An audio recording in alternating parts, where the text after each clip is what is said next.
Hi hello అందరికీ. ఈరోజు చాలా తొందరగా క్విక్గా అయిపోయే లంచ్ రెసిపీ ఒకటి మా మమ్మీ ప్రిపేర్ చేశారు.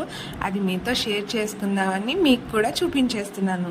అదేంటో కాదండి, కొబ్బరికాయ టమాటా పెరుగు పచ్చడి. ముందుగా పోపు దినుసులు బాగా వేగించుకున్న తర్వాత ఒక కప్పు టమాటా ముక్కలు వేసుకొని అవి కూడా బాగా వేగిన తర్వాత కొబ్బరికాయ అండ్ పచ్చిమిర్చి, మన కారానికి సరిపడా పచ్చిమిర్చి వేసుకొని కొంచెం కచ్చా పచ్చాగా మిక్సీ పట్టుకున్న తర్వాత ఆ టమాటా ముక్కల్లో వేసి అవి కూడా బాగా వేగిన తర్వాత స్టవ్ ఆఫ్ చేసి దించేసుకోవాలి. కొంచెం ఆ మిశ్రమం చల్లారిన తర్వాత పెరుగు వేసుకొని కలుపుకోవడమే. అంతే అండి, చాలా క్విక్గా అయిపోయింది. నిజంగా ఈ సమ్మర్లో ఇలాంటి చిన్ని రెసిపీస్ చేసుకుంటే ఎంత హాయిగా ఉంటుందండి. అమ్మ చేసిన ఈ రెసిపీ నిజంగా పొట్ట చల్లగా కడుపు నిండుగా ఉందండి. మీకు కూడా నచ్చినట్లయితే please subscribe my channel. Have